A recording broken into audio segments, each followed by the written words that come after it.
सुप्रभात बच्चों, आज की कक्षा में आपका स्वागत है। बच्चों, पिछली कक्षा में हमने वर्ण विचार में वर्ण, वर्णमाला और उसके अतिरिक्त वर्णों के बारे में जानकारी ली थी।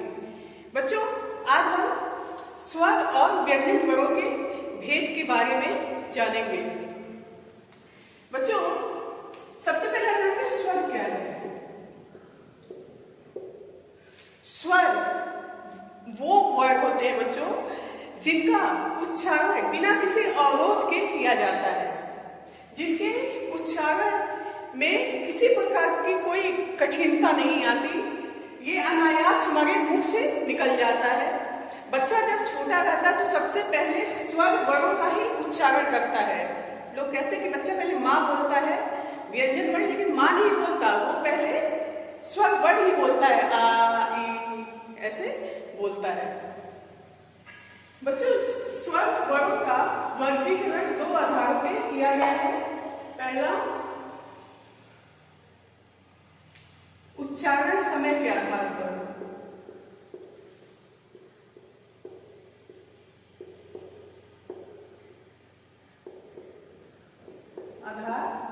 पर, और दूसरा मुख से वायु निकास के आधार पर। उच्चारण समय के आधार पर, इसका अर्थ यह है कि जब हम उन स्वर वर्णों का उच्चारण करते हैं तो उसमें कितना समय लगता है, इसके आधार पे स्वरों के तीन भेद हैं। पहला, हर्षस्व स्वर,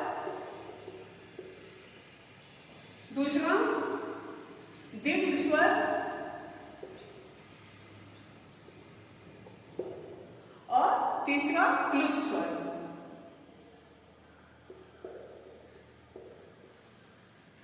पहले बच्चों हम जानते हैं हर्षस्व स्वर क्या है।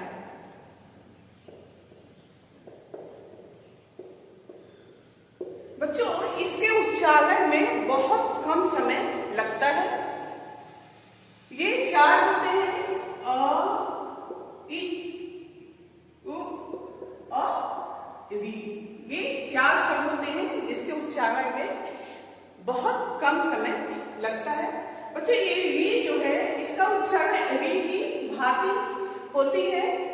ये इससे तत्सम के शब्द बनते हैं। तत्सम शब्द यानी कि जो संस्कृत के शब्द जो हिंदी में प्रयोग किए जाते हैं बिना किसी परिवर्तन के, वे शब्द री से बनते हैं। जैसे आप कहोगे दीर्घ,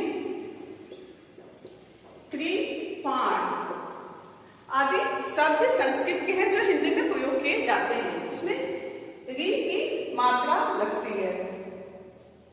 ये तो आपका हो गया हर्षस्व स्वर।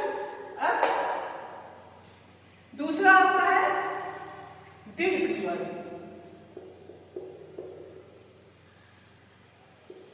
दीर्घ स्वर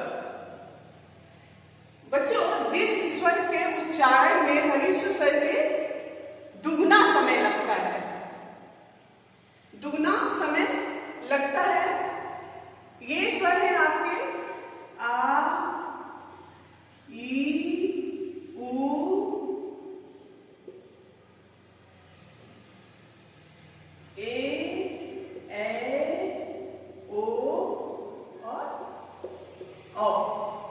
इसके उच्चारण में हर्षस्व स्वर के दुगना समय लगता है। ये आपकी दीर्घ स्वर है।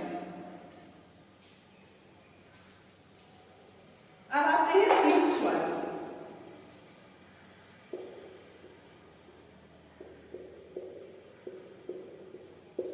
बच्चों, प्लुत स्वर में हर्षस्व स्वर के तिगुना समय लगता है और दीर्घ स्वर के दुगना समय लगता है। ये संस्कृत के कुछ शब्द होते हैं, जैसे आपका हो गया ओम। ओम, हम ओम का उच्चारण करते हैं ना, जैसे ओम, उसमें 3 या 4 मात्राओं का समय लगता है। वो हमारे ऊपर निर्भर करता है कि हम कितना समय लेते हैं। ये आपका हो गया प्लुत स्वर। ये संस्कृत के शब्द होते हैं प्लुत स्वर में।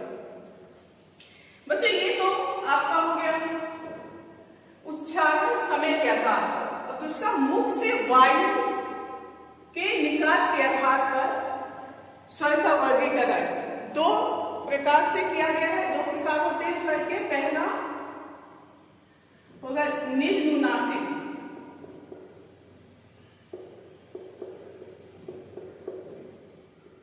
स्वर, और दूसरा है अनुनासिक। अनुनासिक स्वर। बच्चों, निजनुनासिक स्वर वो होते हैं जिनके उच्चारण में हमारे मुख से, केवल हमारे मुख से वायु निकलती है। ये होते हैं आपके अ, आ, इ, उ, ए, ओ और अ। ये आपके निजनुनासिक स्वर होते हैं जिनके उच्चारण में वायु केवल हमारे मुख से निकलती है। अब दूसरा आपका अनुनासिक। अनुनासिक, इन स्वरों के उच्चारण में वायु हमारे मुख और नासिका दोनों से एक साथ निकलती है। ये आपके होते हैं अंग। अंग स्वर। जब हम इसका उच्चारण करते हैं तो वायु हमारे मुख और नासिका विवर दोनों से एक साथ निकलती है। मुख विवर और नासिका विवर क्या होता है बच्चों? हमारे भोजन नली के ऊपर दो मुख होते हैं, उन्हीं को हम मुख विवर और नासिका विवर कहते हैं।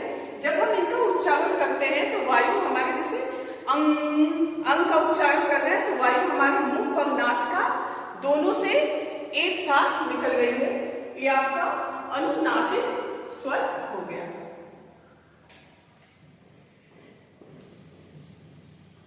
बच्चों, स्वर वर्णों की भांति व्यंजन वर्णों का भी वर्गीकरण दो आधार पे किया गया है। व्यंजन वर्ण क्या है? व्यंजन वर्ण, जैसे स्वर वर्ण के उच्चारण में हमें अन्य किसी वर्णों की सहायता नहीं लेनी पड़ती, लेकिन व्यंजन वर्णों के उच्चारण में हमें स्वर वर्णों की सहायता लेनी पड़ती है। इसका भी वर्गीकरण दो आधार पे किया गया है।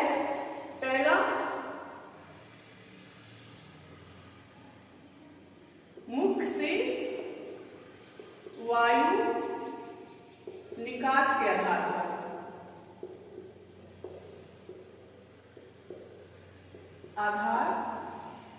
पर। दूसरा, श्वास के आधार पर।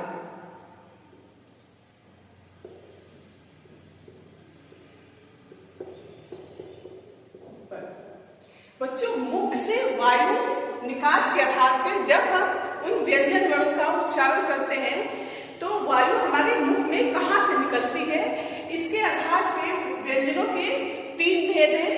पहला, स्पर्श व्यंजन, दूसरा अंतः अस्थ व्यंजन, और तीसरा आपका ऊष्म व्यंजन।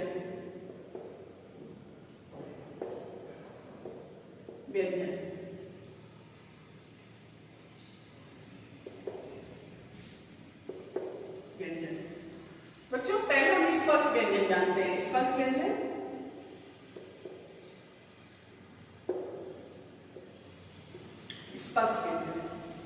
स्पर्श व्यंजन बच्चों, जब वायु हमारे कंठ से निकल के मुख के किसी न किसी भाग को स्पर्श करते हुए निकलती है। जैसे हमारे मुख के अंदर क्या है? तालु है, मूधा है, ओष्ठ है, जिह्वा है, और क्या है? दंत है। इसको कहीं ना कहीं वायु स्पर्श करते हुए निकलती है। ये स्पर्श व्यंजन होते हैं। इसमें क वर्ग से प वर्ग तक के वर्ण आते हैं। ये आपका हो गया क, ख, ग, घ, अंग। ये आपका क वर्ग हो गया। क वर्ग, च, छ, ज, झ, इया। ये आपका च वर्ग हो गया। ट, ठ, ड,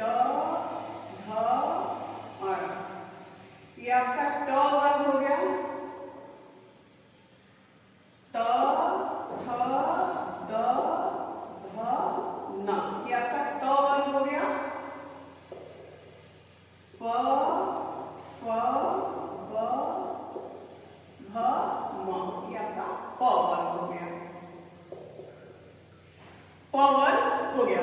बच्चों, जब हम इन वर्णों का उच्चारण करते हैं तो वायु हमारे कंठ से निकलकर मुख के किसी न किसी भाग को स्पर्श करते हुए निकलती है। जैसे आपका ये क वर्ग हो गया, क ख ग घ अंग। ये कहाँ से वायु निकल रही है, ध्वनि कहाँ से आ रही है? हमारे कंठ से। इसका उच्चारण करके देखिए, क ख ग घ अंग, इसलिए इसे कंठ व्यंजन कहते हैं। कंठ व्यंजन है। क वर्ग आपका कंठ व्यंजन है। और च छ ज झ इया, इसका उच्चारण कंठ से थोड़ा ऊपर आएंगे तो क्या है? तालव्य, ताल से होती है, इसलिए तालव्य व्यंजन है। तालव्य व्यंजन। उसके बाद एक ट वर्ग, ट ठ ड ढ अण। ट, हमारी जिह्वा जो है हमारे मूर्धा को स्पर्श कर रही है और वायु निकल रही है, इसलिए इसे मूर्धन्य कहते हैं। मूर्धन्य व्यंजन। उसके बाद से बच्चों आते हैं त वर्ग, त थ द ध न।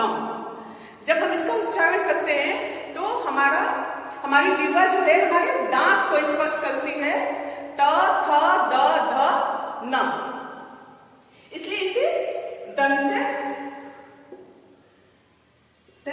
व्यंजन बोलते हैं। बच्चों, जो ओल्ड एज के जो लोग होते हैं, जिनके दांत नहीं होते हैं, वो इन वर्गों को नहीं बोल पाते हैं। जब वो बोलने के लिए उनकी जीवा आगे आती है तो दांत न होने के कारण उनकी जुबान जो है वो बाहर आ जाती है और वो इसको ठीक से नहीं बोल पाते। अब आते हैं प वर्ग, प फ ब भ म। इसका जब हम उच्चारण करते हैं तो हमारे ओष्ठ एक दूसरे को स्पर्श करते हैं, प फ ब भ म, इसलिए इसे ओष्ठ व्यंजन कहते हैं।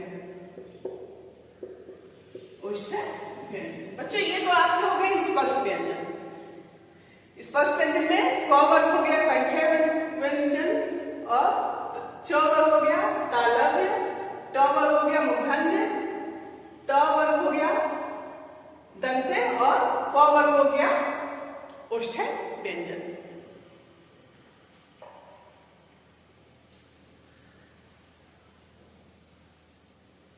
बच्चों, अब हम आते हैं अंत अस्त व्यंजन।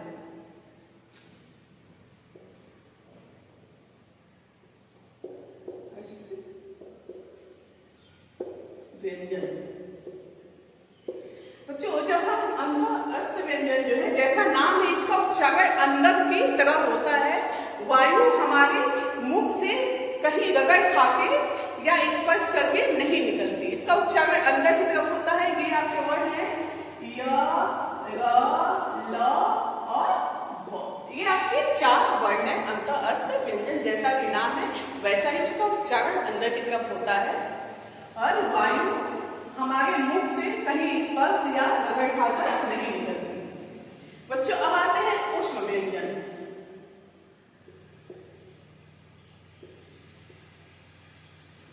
ऊष्म व्यंजन।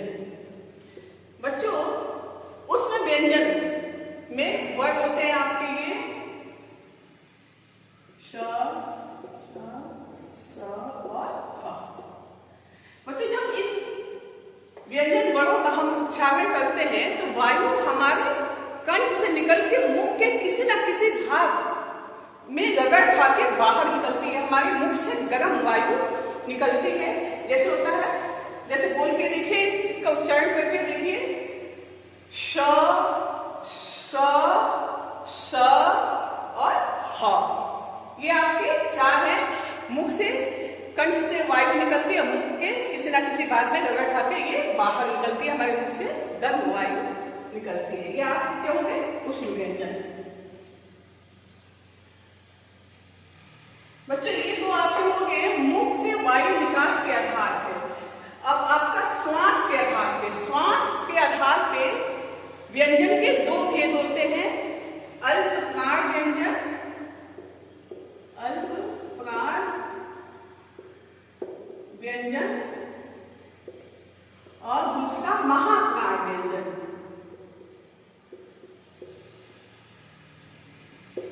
व्यंजन ये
हमारे मुख से अल्प मात्रा में निकलती है उसे अल्पप्राण व्यंजन कहते हैं। ये है आपके क, ग, अंग, च, ज, इया, ट, ड, अय, त, द, न, प, ब, म, य, र, ल, व। और आपके महाप्राण व्यंजन जिसके उच्चारण में वायु अल्पप्राण के दुगुना हमारे मुख से निकलता है, ये आपके हैं ख, घ, झ, छ, झ, ट, ढ, थ, ध, फ, भ, श, श, स और ह। इसके उच्चारण में क्या है, वायु हमारे मुख से अधिक मात्रा में निकल रही है। आप इसका उच्चारण करके देख सकते हैं। देखिए ख, घ,